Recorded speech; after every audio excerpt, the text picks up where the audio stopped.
नमस्कार दोस्तों, मैं जसवंत मीणा संकल्प कोचिंग क्लासेस के YouTube चैनल पर आपका हार्दिक अभिनंदन और स्वागत करता हूं। दोस्तों, आज जो हमारी क्लास रहेगी इसमें सबसे पहले मैं रीट लेवल 1 और लेवल 2 का राजस्थान कला और संस्कृति का जो सिलेबस है उस सिलेबस पर चर्चा करेंगे और फिर उसी सिलेबस के आधार पर हम प्रत्येक टॉपिक पर विस्तार से चर्चा करते हुए आगे निकलेंगे। तो देखिए आप, लेवल 1 और लेवल 2 इसमें जो ये 4 टॉपिक हैं आपको स्क्रीन पर दिख रहे होंगे। ये 4 टॉपिक कॉमन टॉपिक है, अर्थात जैसे राजस्थान के दुर्ग लेवल 1 में भी है और लेवल 2 में भी है, राजस्थान के महल लेवल 1 में भी है और लेवल 2 में भी है, राजस्थान की हस्तकला हैंडीक्राफ्ट लेवल 1 में भी है और लेवल 2 में भी है। चौथा टॉपिक राजस्थान की लोक कला लेवल 1 में भी है और लेवल 2 में भी है। तो ये 4 टॉपिक लेवल 1 और लेवल 2 में कॉमन है। तो सबसे पहले हम इन्हीं 4 टॉपिकों पर क्रम से डिस्कशन करते हुए विस्तार से चर्चा करेंगे। इसके अलावा फिर लेवल 1 में जो 5वां टॉपिक है वो है राजस्थान की वेशभूषा। छठा जो टॉपिक है वो है राजस्थान की विभूतियाँ, जैसे विजय सिंह पथिक है, केसरी सिंह बाहरट है, जमनालाल बजाज है, इस तरह की। उसके बाद में 7वां टॉपिक है राष्ट्रीय पर्व है। 8वां टॉपिक है राजस्थान के खान पान से संबंधित शब्दावली। और इधर जो टॉपिक है 5वां वो राजस्थान का साहित्य है। राजस्थान का साहित्य, राजस्थान के साहित्य की विभिन्न रचनाएं, साहित्यकार। छठा जो टॉपिक है लेवल 2 में वो है राजस्थान की विरासत का संरक्षण, और इसमें मुख्य रूप से राजस्थान के जो संग्रहालय हैं हम उन पर चर्चा करेंगे, क्योंकि दोस्तों राजस्थान की विरासत का जो संरक्षक है उसको सुरक्षित बचा कर रखा गया है, इसीलिए इन संग्रहालयों की स्थापना की गई है। तो ये तो आपके सामने दोस्तों लेवल 1 और लेवल 2 का सिलेबस है। ये 4 टॉपिक लेवल 1 में भी है और लेवल 2 में भी है। इसके अलावा लेवल 1 में वेशभूषा, राजस्थान की विभूतियाँ, राष्ट्रीय पर्व, खान पान से संबंधित शब्दावली, ये टॉपिक भी हैं राजस्थान के ही। और इधर फिर अलग टॉपिक आ गया राजस्थान का साहित्य, साहित्यिक रचनाएं, साहित्यकार। और छठा जो टॉपिक है वो है राजस्थान की विरासत का संरक्षण, और संरक्षण में हम मुख्य रूप से पढ़ेंगे संग्रहालय। इसके अलावा दोस्तों मैं ये कहना चाहूँगा कि राजस्थान की कला और संस्कृति से संबंधित इन टॉपिकों पर जो हम चर्चा करेंगे विस्तार से, ये सारे के सारे टॉपिक राजस्थान पुलिस में भी है, पटवार में भी है, RS में भी ये टॉपिक है, और राजस्थान सब इंस्पेक्टर की जो परीक्षा है उसमें भी है। कहने का मतलब है कि राजस्थान से संबंधित जो भी एग्जाम से परीक्षाएं होती हैं उनमें इन टॉपिक सभी टॉपिकों से क्वेश्चन आते हैं। तो ये टॉपिक सभी के लिए बहुत ही महत्वपूर्ण है जिन पर हम चर्चा करेंगे। पहला जो टॉपिक हम ले रहे हैं या जिस पर हम चर्चा करेंगे उस टॉपिक का नाम है राजस्थान के दुर्ग।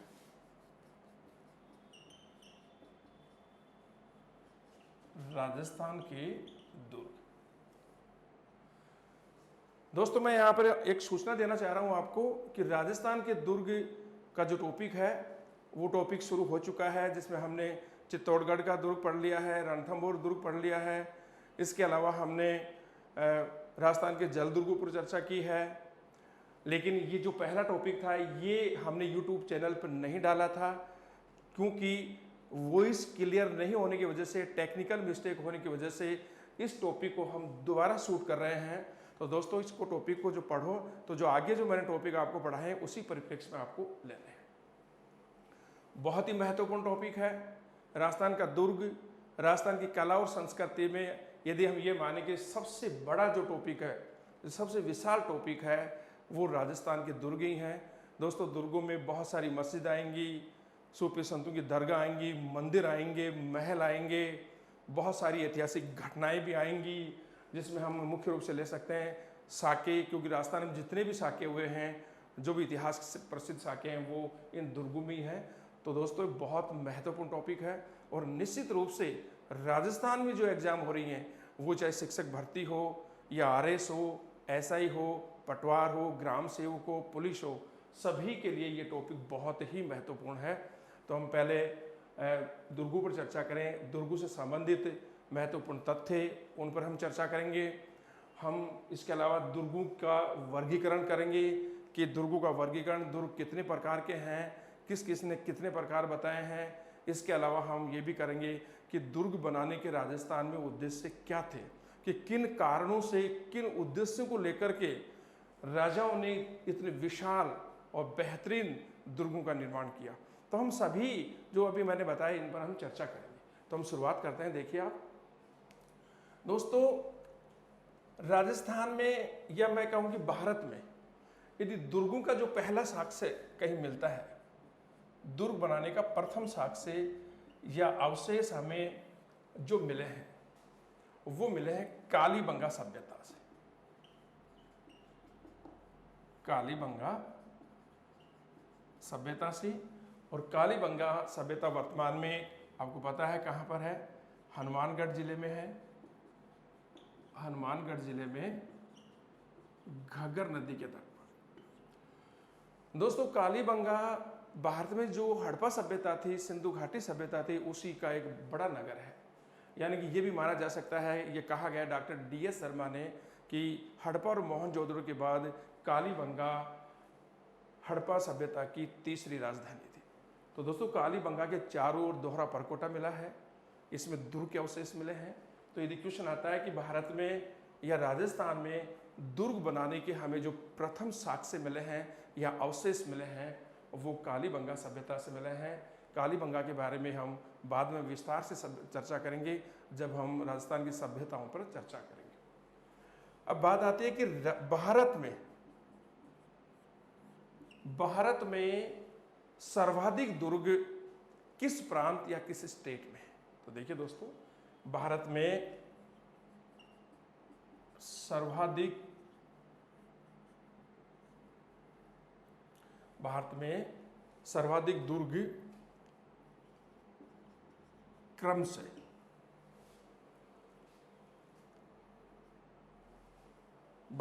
सर्वाधिक दुर्ग क्रमशः महाराष्ट्र, दूसरा नंबर है राजस्थान का और तीसरा नंबर है मध्य प्रदेश का। पुनः देखिए, भारत में सबसे अधिक दुर्ग क्रमशः महाराष्ट्र में, यानी कि सबसे ज्यादा दुर्ग महाराष्ट्र में है, उसके बाद में राजस्थान में है और तीसरा स्थान मध्य प्रदेश का है। तो सर्वाधिक दुर्ग के क्रम से महाराष्ट्र, राजस्थान और मध्य प्रदेश में है। और दोस्तों दुर्गों के महत्व की दृष्टि से यदि हम बात करें तो यहाँ महाराष्ट्र से भी पहले राजस्थान का स्थान आता है। राजस्थान में लगभग 250 दुर्ग बने हैं और बहुत ही विशाल दुर्ग हैं। आगे हम चर्चा करें। देखिए आपने महाराणा कुंभा का नाम सुना होगा, जो मेवाड़ राजवंश के एक बहुत ही प्रतिभाशाली, बहुमुखी प्रतिभा के धनी थे। विशाल, जिन्होंने बहुत सारे दुर्गों का निर्माण कराया। तो महाराणा कुंभा को लेकर हम थोड़ी सी चर्चा कर रहे हैं कि कवि राजा, ध्यान से देखना, कवि राजा श्यामल दास ने अपने ग्रंथ वीर विनोद, बहुत विशाल ग्रंथ है, कवि राजा श्यामल दास ने अपने ग्रंथ वीर विनोद में लिखा है कि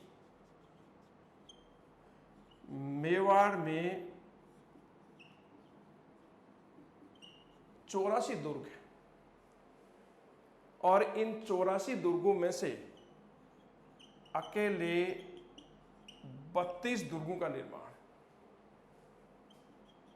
राणा कुंभा ने करवाया है। तो देखिए महाराणा कुंभा के बारे में, जो मेवाड़ के बहुत बड़े एक प्रतिभामुखी विशाल प्रतिभा के धनी थे, तो उनके बारे में कवि राजा श्यामल दास जी ने लिखा है अपने ग्रंथ वीर विनोद में कि मेवाड़ में 84 दुर्ग हैं और इन 84 दुर्गों में से 32 दुर्गों का निर्माण अकेले महाराणा कुंभा ने करवाया था। अब यहाँ देखिए आप नीचे,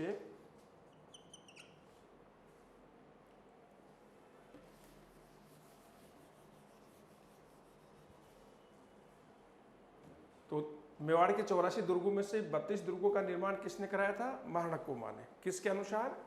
कवि राजा श्यामल दास के ग्रंथ वीर विनोद के अनुसार। और दोस्तों इस तथ्य से ही हम इस निष्कर्ष पर पहुंचे हैं, या कहा गया है कि महाराणा कुंभा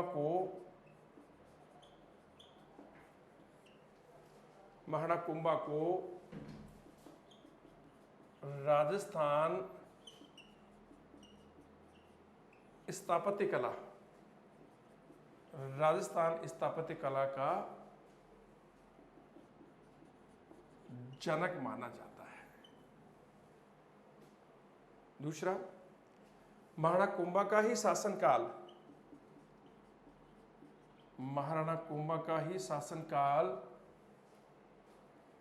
मेवाड़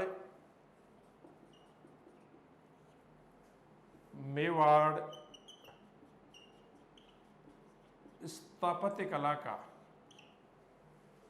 स्वर्ण काल माना जाता है। मेवाड़ स्थापत्य कला का स्वर्ण काल माना जाता है। दोबारा देखिए दोस्तों, कवि राजा श्यामल दास ने अपने ग्रंथ वीर विनोद में लिखा है कि मेवाड़ के 84 दुर्गों में से 32 दुर्गों का निर्माण अकेले महाराणा कुंभा ने करवाया है। और दोस्तों श्यामल दास जी भीलवाड़ा जिले के रहने वाले थे। ये मेवाड़ के महाराणा सज्जन सिंह के दरबार में रहते थे। इसी बात से इतिहासकार इस निष्कर्ष पर पहुंचे हैं कि महाराणा कुंभा या राणा कुंभा ही राजस्थान स्थापत्य कला का जनक माना जाता है। ये क्वेश्चन भी आ चुका है कि राजस्थान स्थापत्य कला का जनक किसे माना जाता है, तो आपका आंसर होगा महाराणा या राणा कुंभा। और दोस्तों क्वेश्चन ये भी आ गया है कि मेवाड़ राजवंश के किस महाराणा का शासनकाल मेवाड़ स्थापत्य कला का स्वर्ण काल माना जाता है, तो यहाँ भी आपका उत्तर होगा राणा कुंभा। राणा कुंभा का शासनकाल मेवाड़ स्थापत्य कला का स्वर्ण काल माना जाता है। टॉपिक को आगे बढ़ाते हुए दोस्तों हम अब चर्चा करेंगे कि राजस्थान में दुर्ग निर्माण के क्या उद्देश्य थे या कारण। तो देखिए आप,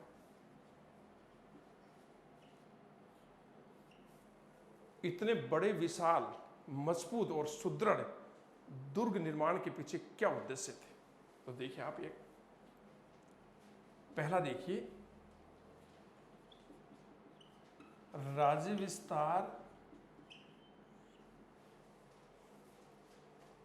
विस्तार और बाहरी आक्रमण, बाहर से जो आक्रमण होते थे, बाहरी आक्रमण के समय राज्य और प्रजा की सुरक्षा करना। तो पहला कारण जो हमारे सामने आया है कि जब भी बाहर से कोई आक्रमण होता था अपने राज्य विस्तार को लेकर के या दुर्गपुर अधिकार करने के लिए, राज्य पर, तो बाहर से जो राज्य विस्तार करने के लिए जो आक्रमण होते थे बाहर के, उस समय अपनी प्रजा और राज्य की सुरक्षा करना। ऐसे स्थिति में दोस्तों प्रजा और जो राजघराने के व्यक्ति थे वो इन दुर्गों में जाकर के सुरक्षित हो जाते थे। पहला कारण ये था। दूसरा देखिए, प्राकृतिक आपदा और मुख्य रूप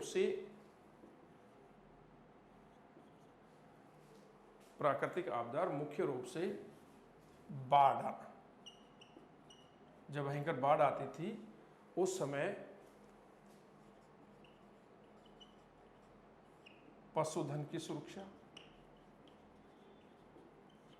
कि जब भी भयंकर बाढ़ आती थी तो पशुधन को वहां से नीचे से ले जाकर ऊपर दुर्ग में सुरक्षित कर दिया जाता था। दूसरा कारण या उद्देश्य ये था। तीसरा देखिए, राजकोष, जिसे दफिना भी कहते हैं, राजकोष की सुरक्षा। दोस्तों, बाहर जब आक्रमण के दौरान बहुत सारा धन राजा लूट करके लाते थे और अपनी प्रजा से जो भूकर या जो टैक्स में जो धन आता था उस सारे धन को इन्हीं दुर्गों में सुरक्षित रखा जाता था ताकि बाहर के आक्रमण के समय वो धन सुरक्षित रहे। चौथा जो उद्देश्य था वो ये था,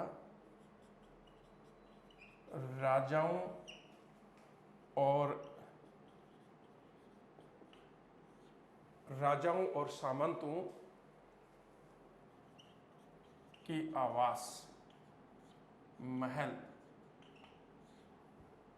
आदि इन्हीं दुर्ग में बनते थे। तो देखिए, राजस्थान में इतने विशाल और सुदृढ़ दुर्ग जो बने, उन दुर्गों के निर्माण के पीछे मुख्य रूप से क्या कारण थे या उद्देश्य थे। तो पहला उद्देश्य देखिए, राज्य विस्तार के समय जो बाहर से आक्रमण होते थे उस समय राज्य और प्रजा की सुरक्षा करना।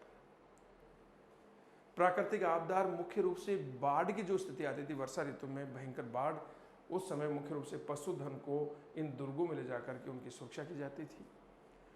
तीसरा था, राजाओं के पास जो बहुत बड़ा विशाल जो खजाना होता था, बाहर से लूटी गई जो धनराशि होती थी या अपने राज्य से जो टैक्स आता था उसको सुरक्षित रखने के लिए इन दुर्गों का निर्माण किया गया, क्योंकि उनका राजकोष इन्हीं दुर्गों में सुरक्षित रहता था। चौथा था, राजाओं और सामंतों ने अपने सुरक्षित आवास और महल इन्हीं दुर्गों में बनाए थे ताकि आक्रमण के समय वो अपने राज परिवार के साथ सुरक्षित रह सके।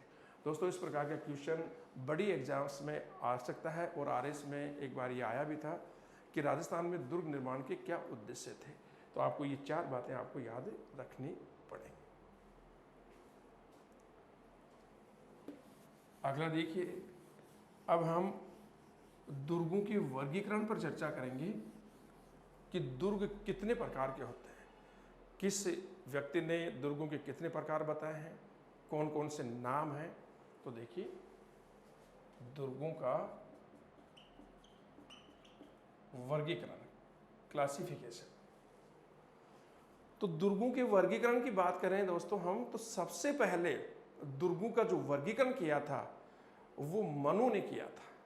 और मनु कौन थे? मनु हमारे हिंदू धर्म के प्रथम विधिवेता थे और उनका एक बहुत बड़ी विधि ग्रंथ भी है, उसका नाम है मनुस्मृति। तो दुर्गों का जो प्रथम वर्गीकरण था वो किया था मनुस्मृति के लेखक मनु ने। दुर्गों का प्रथम वर्गीकरण किसने किया था? मनुस्मृति के लेखक मनु ने। ये हमारा प्रथम विधि ग्रंथ भी माना जाता है। मनु ने दोस्तों दुर्गों के 6 प्रकार बताए, अर्थात मनु के अनुसार दुर्ग कितने प्रकार के हैं? 6 प्रकार के। देखिए कौन कौन से हैं। जल दुर्ग,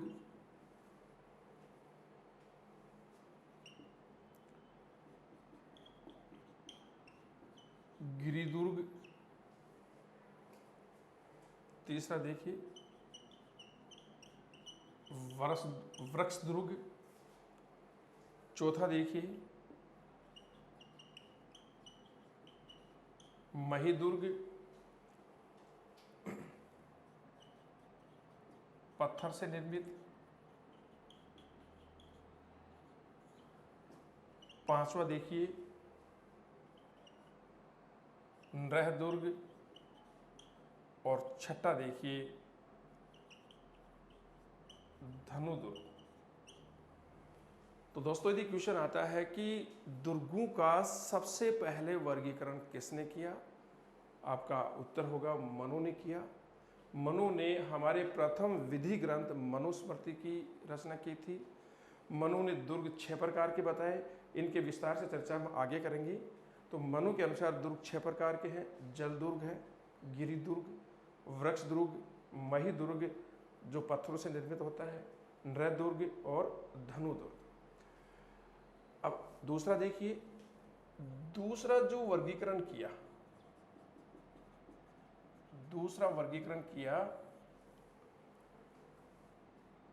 कौटिल्य ने। दुर्गों का दूसरा जो वर्गीकरण किया कौटिल्य ने।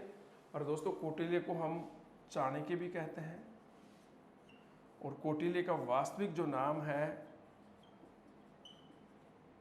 कौटिल्य का वास्तविक नाम विष्णुगुप्त है। और आपको पता होगा थोड़ा सा भी, यदि आपने हिस्ट्री पढ़ी है तो ये मौर्य वंश के संस्थापक चंद्रगुप्त मौर्य के प्रधानमंत्री थे। और हमारे मौर्य राजवंश की स्थापना में चंद्रगुप्त मौर्य को इन्होंने बहुत सहयोग किया था। और इनका एक बहुत ही प्रसिद्ध ग्रंथ भी है, चाणक्य का ग्रंथ है अर्थशास्त्र, जिसके बारे में आप सब लोग जानते हैं, जो प्रशासन और राजनीति से संबंधित बहुत ही महत्वपूर्ण ग्रंथ है। तो चाणक्य ने दुर्गों के 4 प्रकार बताए। चाणक्य के अनुसार दुर्ग 4 प्रकार के होते हैं। नंबर 1 जल दुर्ग, नंबर 2 गिरि दुर्ग, नंबर 3 धानवन दुर्ग और नंबर 4 वन दुर्ग। तो दोबारा देखिए, दुर्गों का दूसरा जो वर्गीकरण किया था वो किया था कौटिल्य ने। कौटिल्य को हम चाणक्य के नाम से भी जानते हैं। और चाणक्य या कौटिल्य का वास्तविक नाम विष्णुगुप्त है। ये मौर्य वंश के संस्थापक चंद्रगुप्त मौर्य के प्रधानमंत्री थे। मौर्य राजवंश की स्थापना में इनका बहुत बड़ा योगदान रहा है। इनका एक बहुत ही प्रसिद्ध ग्रंथ है जिसका नाम है अर्थशास्त्र। तो राजनीति और प्रशासन से संबंधित बहुत ही प्रसिद्ध ग्रंथ माना जाता है। चाणक्य ने 4 प्रकार के दुर्ग बताए कि दुर्ग 4 प्रकार के होते हैं। जल दुर्ग, गिरि दुर्ग, धानवन दुर्ग और वन दुर्ग। इनके बारे में विस्तार से मैं जो तीसरा वर्गीकरण आपको बताऊंगा अभी, उस समय आपको बताऊंगा। तो दोबारा देखिए, दुर्गों का प्रथम वर्गीकरण मनुस्मृति के लेखक मनु ने किया है। उन्होंने दुर्गों के 6 प्रकार बताए हैं कि दुर्ग 6 प्रकार के होते हैं। जल दुर्ग, गिरि दुर्ग, वृक्ष दुर्ग, मही दुर्ग, नृ दुर्ग और धनु दुर्ग। कौटिल्य ने दुर्ग 4 प्रकार के बताए हैं कि दुर्ग 4 प्रकार के होते हैं। जल दुर्ग, गिरि दुर्ग, धानवन दुर्ग और वन दुर्ग। कौटिल्य को चाणक्य के नाम से भी जाना जाता है। इनका वास्तविक नाम विष्णुगुप्त है। ये मौर्य राजवंश के संस्थापक चंद्रगुप्त मौर्य के प्रधानमंत्री थे। इन्होंने राजनीति और प्रशासन पर एक महत्वपूर्ण ग्रंथ की रचना की थी जिसका नाम है अर्थशास्त्र। तो दोस्तों, हमने मनु के अनुसार दुर्गों के प्रकार पढ़े, चाणक्य के अनुसार दुर्गों के प्रकार पढ़े। लेकिन अब देखिए, दुर्गों का विस्तार से वर्गीकरण हमें कहाँ मिलता है। तो देखिए, दुर्गों का विस्तार से वर्गीकरण शुक्र नीतिकार ने किया है। दुर्गों का विस्तार से वर्णन किसने किया है? शुक्र नीतिकार ने किया है। शुक्र नीतिकार के अनुसार दुर्ग 9 प्रकार के होते हैं। दुर्ग 9 प्रकार के होते हैं। अब देखिए कौन कौन से दुर्गों के 9 प्रकार हैं, और उन 9 प्रकारों में मनु के द्वारा किए गए वर्गीकरण और कौटिल्य के द्वारा किए गए वर्गीकरण भी शामिल है। तो दुर्गों का विस्तार से वर्गीकरण शुक्र नीतिकार ने किया है। और शुक्र नीतिकार ने कहा है कि दुर्ग 9 प्रकार के होते हैं। देखिए कौन कौन से होते हैं।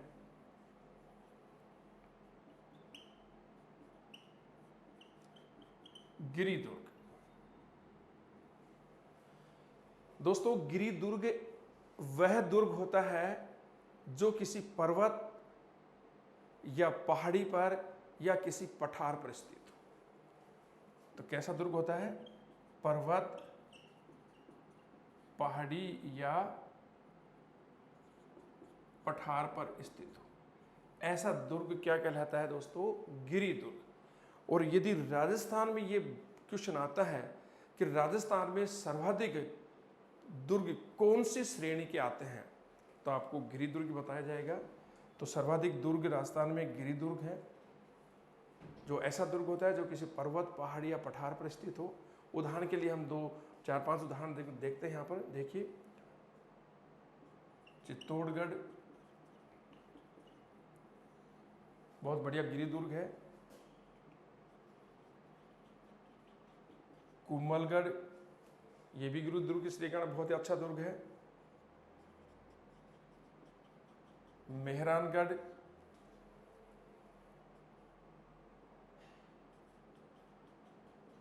तारागढ़, जालोर दुर्ग, इसके अलावा सिवाना दुर्ग, बहुत सारे ऐसे दुर्ग हैं जो गिरि दुर्ग हैं। चित्तौड़गढ़ जिले में है। कुंभलगढ़ राजसमंद जिले में है। मेहरानगढ़ जोधपुर का बहुत विशाल दुर्ग है। तारागढ़ 2 है, बूंदी का तारागढ़ और अजमेर का, दोनों ही गिरि दुर्ग के बहुत ही श्रेष्ठ उदाहरण माने जाते हैं। जालोर का दुर्ग है, सिवाना का दुर्ग है। इस तरह से राजस्थान में सबसे ज़्यादा जो दुर्ग हैं वो गिरि दुर्ग ही आते हैं।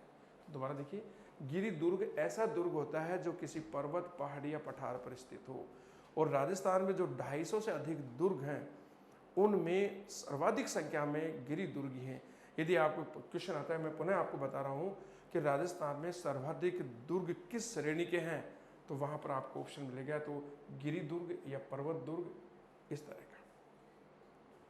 दूसरा देखिए, दूसरी से जो शुक्र नीतिकार ने दूसरा दुर्ग बताया है वो देखिए, धानवन दुर्ग। दोस्तों धानवन दुर्ग वह दुर्ग होता है जिसके चारों ओर विशाल जल राशि हो, या तो वो किसी नदियों के संगम पर स्थित हो, या किसी नदी के तट पर हो, या फिर वो किसी विशाल झील के तट पर हो। तो ऐसा दुर्ग धानवन दुर्ग, सॉरी अरे यार, एक पुनः देखिए, जल दुर्ग, इसको ओदक दुर्ग भी कहते हैं। पुनः देखिए, वो धानवन दुर्ग दूसरी श्रेणी का दुर्ग था।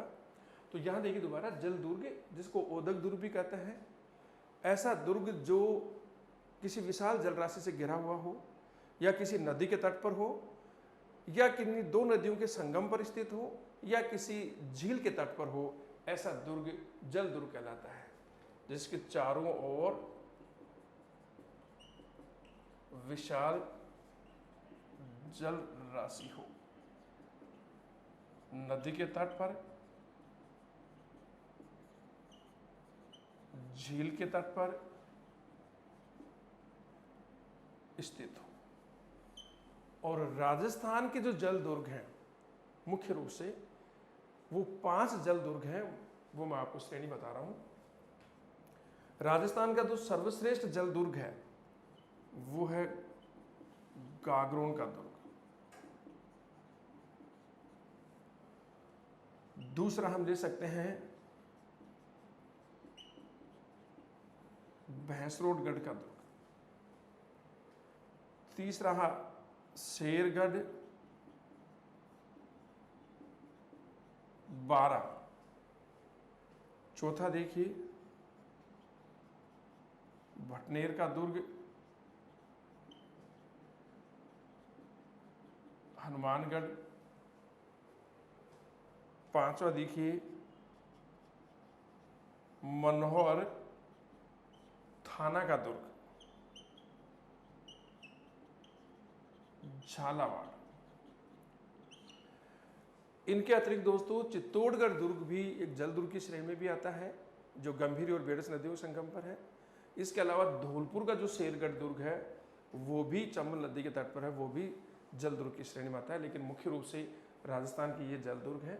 तो पुनः देखिए, जल दुर्ग को ओदक दुर्ग भी कहते हैं, और जल दुर्ग ऐसा दुर्ग होता है जिसके चारों ओर विशाल जल राशि हो, या अर्थात वो किसी दो नदियों के संगम पर हो या किसी झील के तट पर हो। तो राजस्थान के प्रमुख जो जल दुर्ग बताए मैंने, गागरोन का दुर्ग, ये झालावाड़ जिले में स्थित है, काली सिंध और आऊ नदियों के तट पर स्थित है। भैंसरोडगढ़, ये चित्तौड़गढ़ जिले में चंबल और बामनी नदियों के संगम पर स्थित है। शेरगिढ़ बारा, ये परबन नदी के तट पर स्थित है। भटनेर का दुर्ग हनुमानगढ़ में, ये घग्गर नदी के तट पर स्थित है। घग्गर नदी में जब जबरदस्त पानी आता है पीछे से बारिश का, तो दुर्ग के चारों ओर पानी हो जाता है। मनोहर थाना का दुर्ग झालावाड़ में है, ये काली खो और परबन नदियों के तट पर स्थित है। इसके अतिरिक्त हम चित्तौड़गढ़ दुर्ग को भी जल दुर्ग की श्रेणी में रख सकते हैं, वो गंभीरी और बेड़स नदियों के संगम पर स्थित है। इसके अलावा हम धौलपुर के शेरगढ़ को भी जल दुर्ग की श्रेणी में रख सकते हैं। तो हमने 2 दुर्ग पढ़े शुक्र नीतिकार के अनुसार। शुक्र नीतिकार ने जो 9 दुर्ग बताए हैं, यानी कि दुर्गों के 9 प्रकार बताए हैं। हमने पहला पढ़ा गिरी दुर्ग, जो किसी पर्वत, पहाड़ी या पठार पर स्थित हो, और राजस्थान में सर्वाधिक दुर्ग गिरी दुर्ग ही है। मैंने कुछ उदाहरण आपको ये दिए हैं। दूसरा हमने जल दुर्ग, जिसको ओदक दुर्ग भी कहते हैं, जिसके चारों ओर विशाल जल राशि हो, वो किसी नदी के तट पर या झील के तट पर स्थित हो। और राजस्थान के जो प्रमुख जल दुर्ग हैं, ये श्रेणी मैंने बताई है। आगे इन पर विस्तार से चर्चा की जाएगी।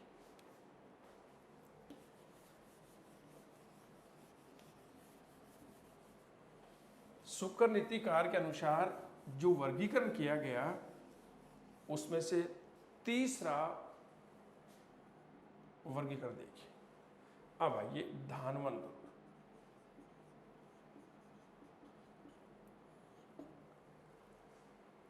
धानवन दुर्ग दोस्तों ऐसा दुर्ग होता है जिसके चारों ओर रेतीला मैदान हो या विशाल मरुस्थल हो, ऐसा दुर्ग धानवन दुर्ग कहलाता है, जिसके चारों ओर विशाल मरुस्थल। और दोस्तों धानवन दुर्ग का जो हमारे पास सर्वश्रेष्ठ उदाहरण है, वो आप ले सकते हैं जैसलमेर के सोनारगढ़ को।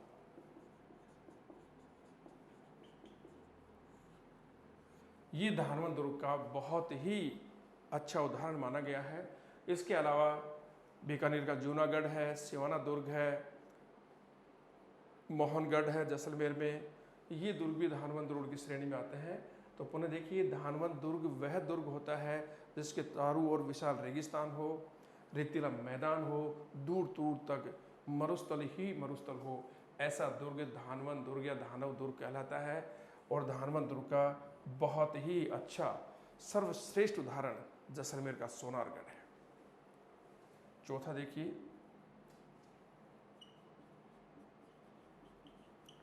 वन दुर्ग। दोस्तों वन दुर्ग ऐसा दुर्ग होता है जिसके चारों ओर घना जंगल हो, घने वृक्ष हो, जिसके चारों ओर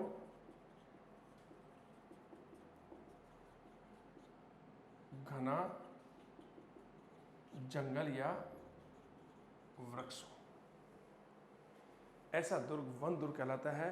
और वन दुर्ग का जो उदाहरण है सबसे महत्वपूर्ण देखिए, उदाहरण में आप सबसे पहले ले सकते हैं रणथंभौर दुर्ग को। रणथंभौर का दुर्ग। दूसरा उदाहरण हम ले सकते हैं जालोर का दुर्ग, ये भी वन दुर्ग की श्रेणी का है। तीसरा सिवाना का दुर्ग।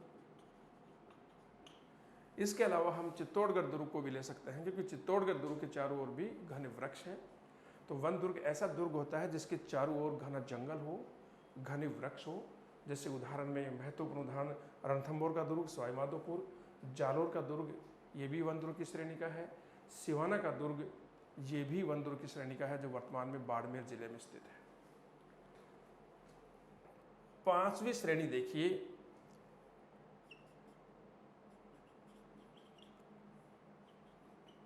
पारिख दुर्ग। शुक्र नीतिकार ने जो दुर्गों के 9 प्रकार बताए, उसमें 5वां दुर्ग हमने लिया है पारिख दुर्ग। आप यहां ख से जोड़ सकते हो। ख से मतलब जिसके चारों ओर गहरी खाई हो, ऐसा दुर्ग क्या कहलाता है? पारिख दुर्ग। ख से क्या बन गया दोस्तों? खाई। तो जिस दुर्ग के चारों ओर गहरी खाई है, उस दुर्ग को हम पारिख दुर्ग कहते हैं। और उदाहरण देखिए, नंबर 1 जूनागढ़, बीकानेर, इस दुर्ग के चारों ओर भी गहरी खाई है। दूसरा आप देख सकते हैं लोहागढ़, भरतपुर, और इसके अलावा डीग का दुर्ग भी जो भरतपुर में ही है, ये भी पारिख दुर्ग की श्रेणी में आता है। 5वां देखिए, छठा, शुक्र नीतिकार के अनुसार जो छठा दुर्ग है वो देखिए एरन दुर्ग।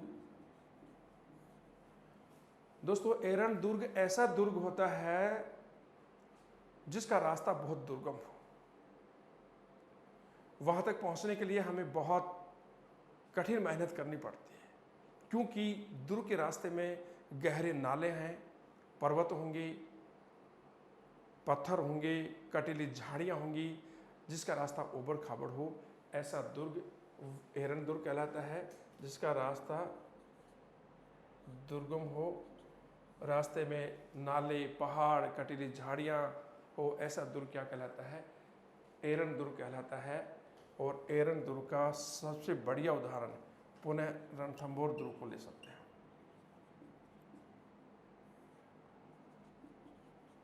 इसका रास्ता भी बहुत कठिन है, ये भी एरन दुर्ग की श्रेणी में आता है। दूसरा फिर हम जालोर दुर्ग को ले सकते हैं। तीसरा सिवाना का दुर्ग। तो ये तीनों वन दुर्ग के साथ साथ ये एरन दुर्ग भी है। इसके अलावा 7वां दुर्ग देखिए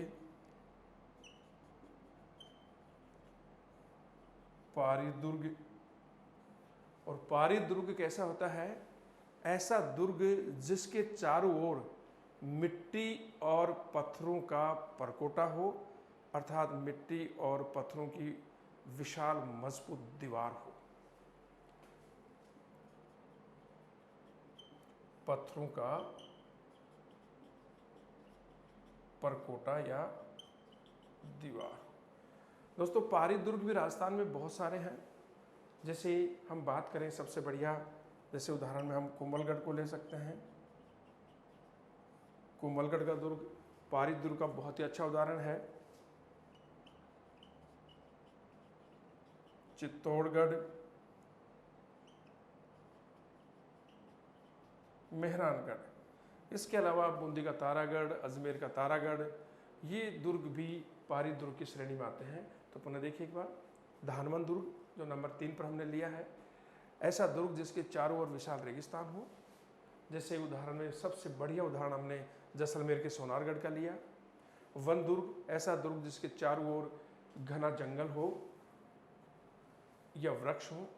उदाहरण रणथंभौर का दुर्ग, जालोर का दुर्ग, सिवाना का दुर्ग। नंबर 5 पर हमने पारिख दुर्ग लिया है। पारिख दुर्ग ऐसा दुर्ग होता है जिसके चारों ओर विशाल गहरी खाई हो। उदाहरण हमने लिया जूनागढ़ बीकानेर, लोहागढ़ भरतपुर, डीग भरतपुर। फिर हमने लिया एरन दुर्ग, ऐसा दुर्ग जिसका रास्ता कटीले झाड़ियों, नालों और पत्थरों की वजह से दुर्गम हो। रणथंभौर का दुर्ग, जालोर का दुर्ग, सिवाना का दुर्ग। 7वें नंबर पर लिया हमने पारी दुर्ग। और पारी दुर्ग ऐसा दुर्ग होता है जिसके चारों ओर पत्थरों या मिट्टी का विशाल परकोटा हो। उदाहरण के लिए हमने 2-3 दुर्ग लिए, जैसे कुंभलगढ़ है, चित्तौड़गढ़ है, मेहरानगढ़ है, इसके अलावा तारागढ़, सिवाना का दुर्ग, ये सारे पारी दुर्ग की श्रेणी में भी आते हैं।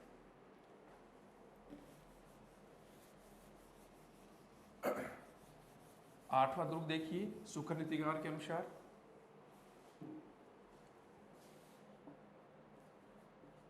सैन्य दुर्ग। सैन्य दुर्ग ऐसा दुर्ग होता है जिसमें सेना युद्ध के लिए हमेशा तैयार रहे। सेना युद्ध के लिए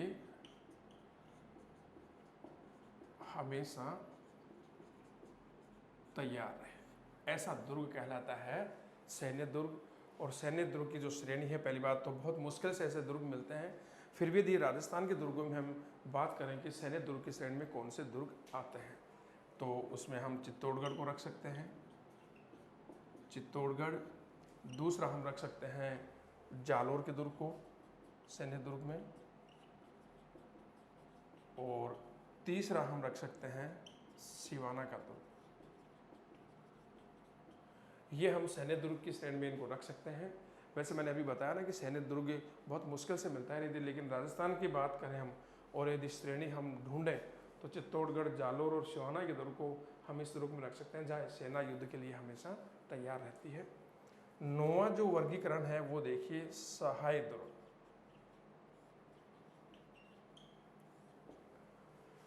दोस्तों सहाय दुर्ग बहुत मुश्किल से है श्रेणी की हम बात करते हैं, लेकिन फिर भी यदि हम बात करें कि सहाय दुर्ग कैसा दुर्ग होता है, ऐसा दुर्ग जिसमें हमेशा साथ देने वाले भाई बंधु रहते हो, हमेशा साथ देने वाले भाई बंधु रहते हो। दोस्तों ऐसा दुर्ग बहुत मुश्किल से मिलता है, क्योंकि हमारे परिवार में ऐसा नहीं होता है कि हमेशा साथ देने वाले भाई बंधु रहते हो। लेकिन फिर भी यदि श्रेणी की बात करें तो हम चित्तौड़गढ़ और सिवाना के दुर्ग को इस श्रेणी में रख सकते हैं। तो इस प्रकार दोस्तों देखिए शुक्र दुर्गों का पहला वर्गीकरण हमने किया, मनु ने किया। मनु ने 6 प्रकार के दुर्ग बताए, वो 6 प्रकार इनमें शामिल हैं। दूसरा वर्गीकरण हमने कौटिल्य का किया, उसने 4 प्रकार के दुर्ग बताए। वो 4 प्रकार के दुर्ग भी इस जो 9 प्रकार के दुर्ग की श्रेणी हमने इनका वर्गीकरण किया है इनमें शामिल हैं। और दुर्गों का विस्तार से वर्गीकरण किया है शुक्र नीतिकार ने, और शुक्र नीतिकार ने दुर्ग 9 प्रकार के बताए हैं जिन पर हम विस्तार से चर्चा कर चुके हैं।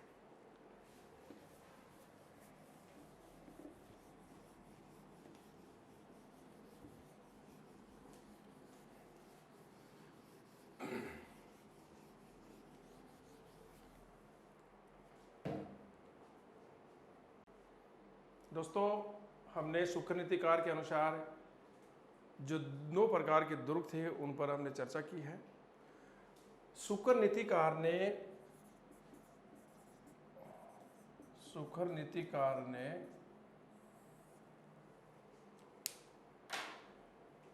राज्य के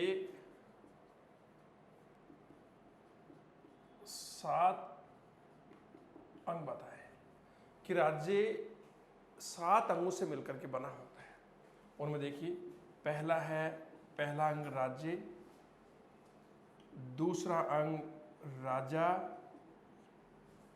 और तीसरा अंग बताया अमात्य। अमात्य का मतलब होता है मंत्री, राजा की मंत्री। और चौथा जो अंग है राजकोष, 5वां दुर्ग, 6ठा जो अंग है सेना, और 7वां जो अंग बताया उन्होंने बताया मित्र। तो सूत्र नीतिकार ने राज्य के 7 अंग बताए कि राज्य इन 7 अंगों से मिलकर के बना होता है। उसमें पहला जो अंग है राज्य, फिर राजा, अमात्य, राजकोष, दुर्ग, सेना और मित्र। एक व्यवस्थित और सुदृढ़ राज्य में ये 7 अंग होते हैं। अब यहां देखिए दोस्तों, शुक्र नीतिकार ने मानव शरीर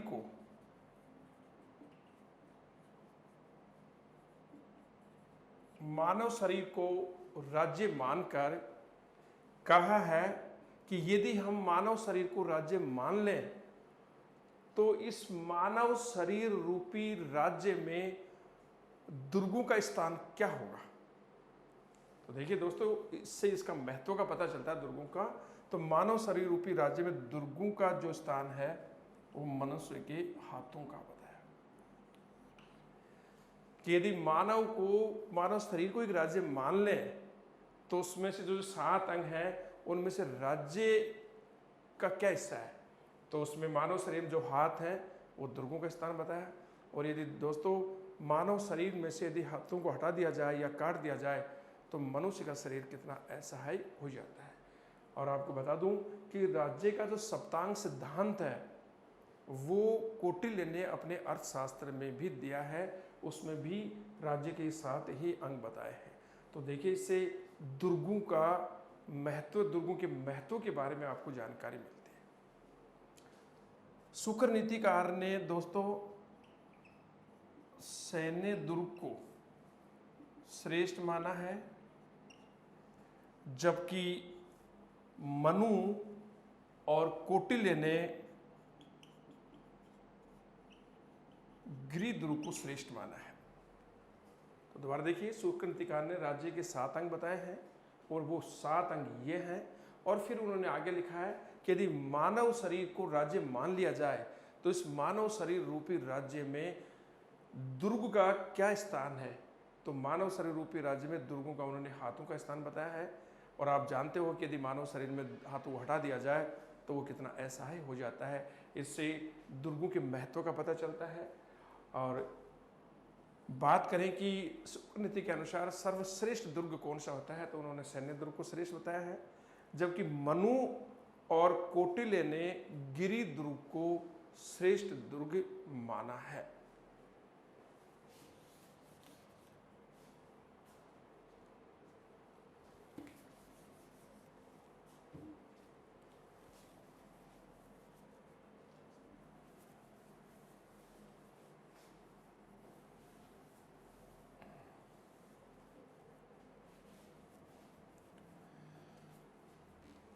अब हम दुर्गों से संबंधित कुछ से महत्वपूर्ण तथ्यों पर विचार करेंगे।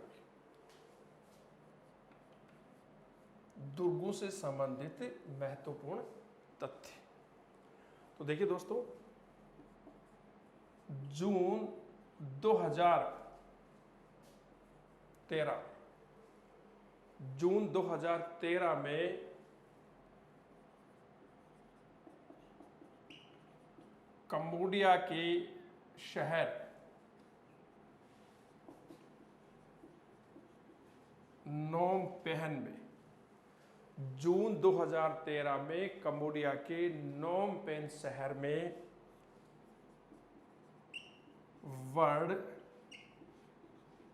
हेरिटेज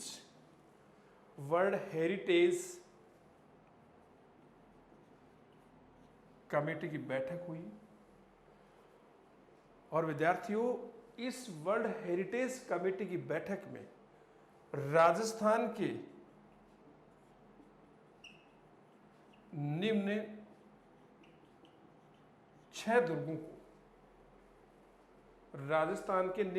दुर्गों को वर्ल्ड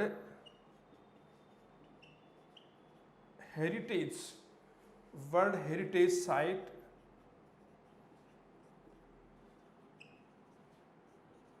विश्व धरोहर सूची, वर्ल्ड हेरिटेज साइट में शामिल किया गया। अब वो दुर्ग कौन कौन से हैं वो देखिए।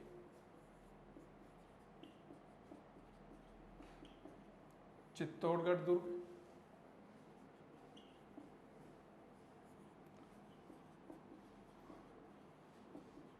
रणथंभौर का दुर्ग, चित्तौड़गढ़ दुर्ग, रणथंभौर का दुर्ग,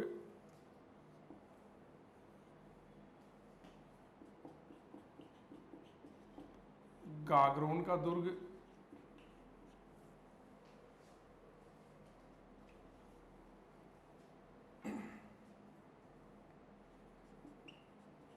आमेर का दुर्ग, जयपुर,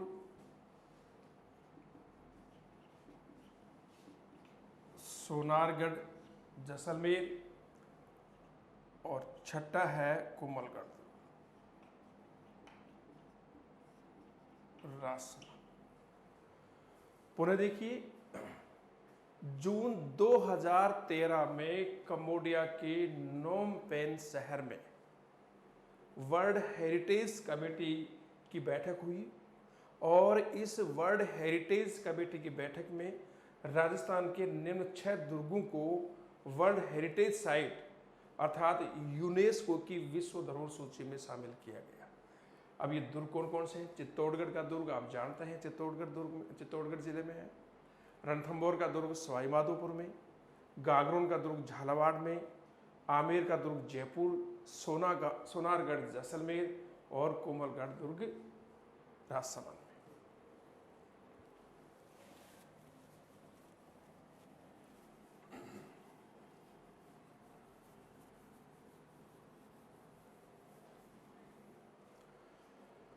अगला तथ्य देखिए, राजस्थान में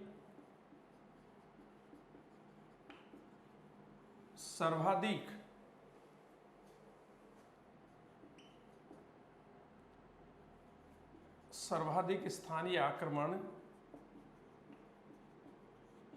कौन से दुर्ग पे हुए? तारागढ़, अजमेर। अगला तथ्य देखिए, राजस्थान में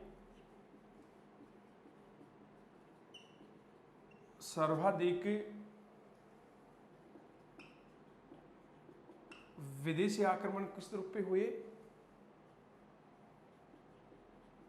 भटनेर दुर्ग, हनुमानगढ़। अगला तथ्य देखिए,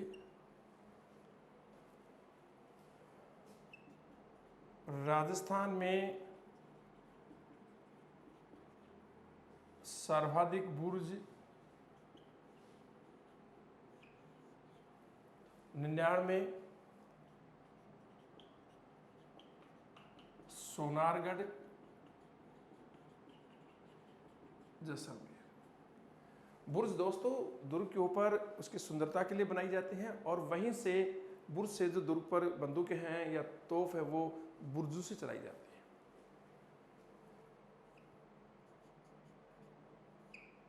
है। राजस्थान में दुर्ग परंपरा से बनने वाला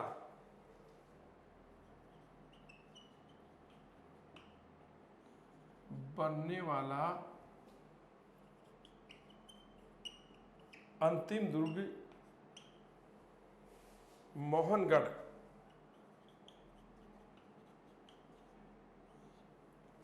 जैसलमेर था और इसका निर्माण करवाया था जैसलमेर के महाराव जवाहर सिंह ने।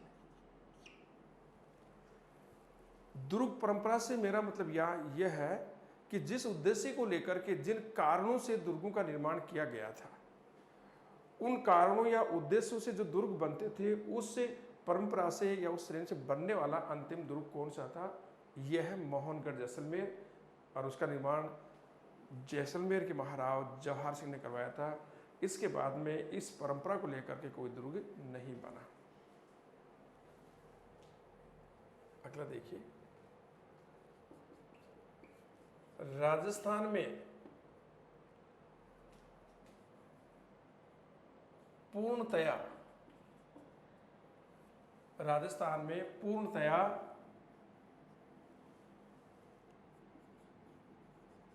हिंदू या राजपूत, राजस्थान में पूर्णतया हिंदू या राजपूत शैली में निर्मित दुर्ग दोस्तों इसका नाम आएगा जयगढ़।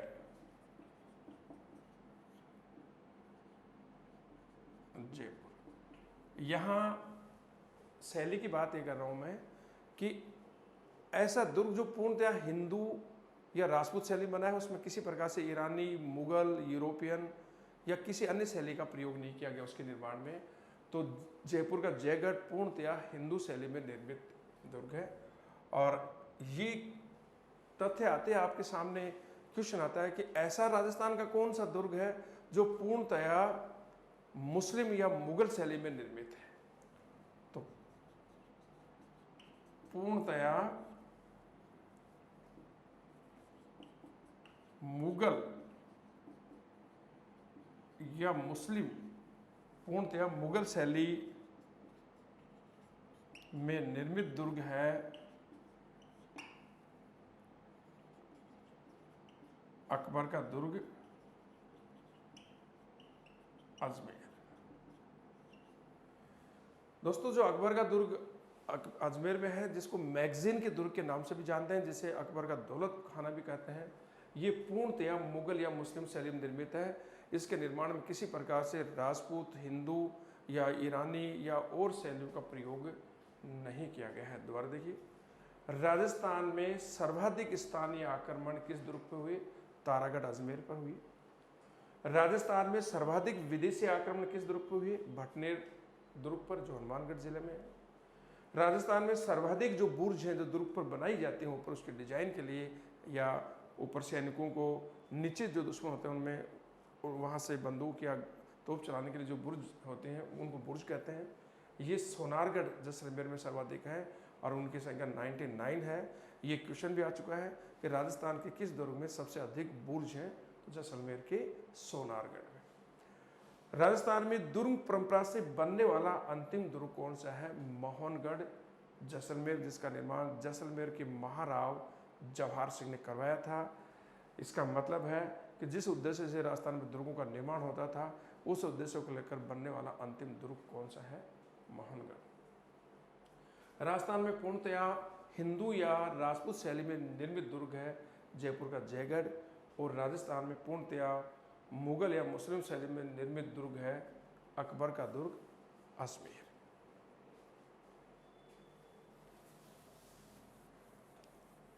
अगला तथ्य देखिए दोस्तों,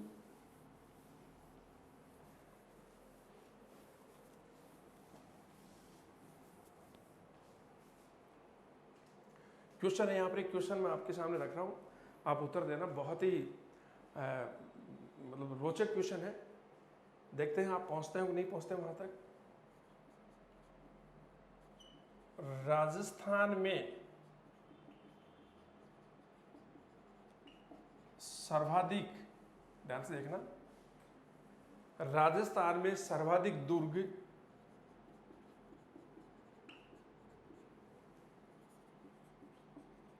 किस क्षेत्र में है? क्षेत्र की बात है, मैं ऑप्शन दे रहा हूं। Number 1 Mewar, number 2 Marwar, number 3 Shekhawati, number 4 Dhundhar. दोबारा देखिए ढंग से क्वेश्चन कि राजस्थान में सर्वाधिक दुर्ग किस क्षेत्र में है? मेवाड़ में है, या मारवाड़ क्षेत्र में, या शेखावाटी क्षेत्र में, या ढूंढाड़ में? तो दोस्तों बहुत ही आपको आश्चर्य होगा, मुझे भी आश्चर्य हुआ था उस समय। तो राजस्थान में सर्वाधिक दुर्ग शेखावाटी क्षेत्र में। और दोस्तों कुछ साल पहले राजस्थान सरकार की ओर से दो द्विमासिक सूचक पत्रिका आती है, उसमें राजस्थान के दुर्गों पर एक लेख आया था 2 पेज का, और उसी में वो क्वेश्चन था कि लखनऊ जैसी भूल भुलैया वाला खेतड़ी का हवा महल किस स्थान पर है? तो वहाँ ये क्वेश्चन था कि राजस्थान में सर्वाधिक दुर्ग शेखावाटी क्षेत्र में है, और उनका विवरण दे रखा। फतेहपुर मेन में बहुत सारे दुर्ग हैं, और लखनऊ जैसी भूल भुलैया वाला खेतड़ी महल, वो भी क्वेश्चन आया था, वो झुंझुनू में है। अब इसी परंपरा में यदि क्वेश्चन आ गया कि सर्वाधिक दुर्ग, राजस्थान में सर्वाधिक दुर्ग किस जिले में है? क्षेत्र की बात आती है तो शेखावाटी आएगा। और यदि सर्वाधिक दुर्ग जिले की बात आती है तो दोस्तों ये आएगा जयपुर। तो यदि जिले की बात करें कि किस जिले में राजस्थान के किस जिले में सबसे अधिक दुर्ग है, तो ये आएगा जयपुर। और यदि हम क्षेत्र की बात करें तो शेखावाटी आएगा। और क्वेश्चन आता है कि किस शहर को दुर्गों का शहर कहते हैं। तो यहां पर दोस्तों आपका आंसर आएगा जोधपुर। दोस्तों हमने ये टॉपिक लिया, मैंने आपको सिलेबस के बारे में बताया, रीट के सिलेबस के बारे में वो मैंने आपको लिखवा दिया था। और हमने राजस्थान का बहुत महत्वपूर्ण टॉपिक राजस्थान के दुर्ग स्टार्ट किए। इसमें हमने दुर्गों के बारे में कुछ महत्वपूर्ण तथ्य पर चर्चा की, दुर्गों का वर्गीकरण के बारे में विस्तार से चर्चा की, और दुर्गों का जो उद्देश्य था उसके बारे में विस्तार से चर्चा की। मैं एक बार पुनः आपको कह चुका हूं कि हमारा ये जो टॉपिक शुरू हो चुका है यूट्यूब चैनल पर, लेकिन किन्हीं कारणवश वॉइस क्लियर नहीं हुई, टेक्निकल वजह से ये जो पहला टॉपिक था ये नहीं डाला गया। तो अब आप इस टॉपिक को पढ़ो, तब आगे जो मैंने वो टॉपिक जो यूट्यूब पर चैनल जाने हैं उसी से जोड़ करके पढ़ना है। मैं इस टॉपिक के शेष बचे दुर्गों को लेकर के पुनः इस यूट्यूब चैनल पर आपके सामने हाजिर हूँगा। नमस्कार दोस्तों।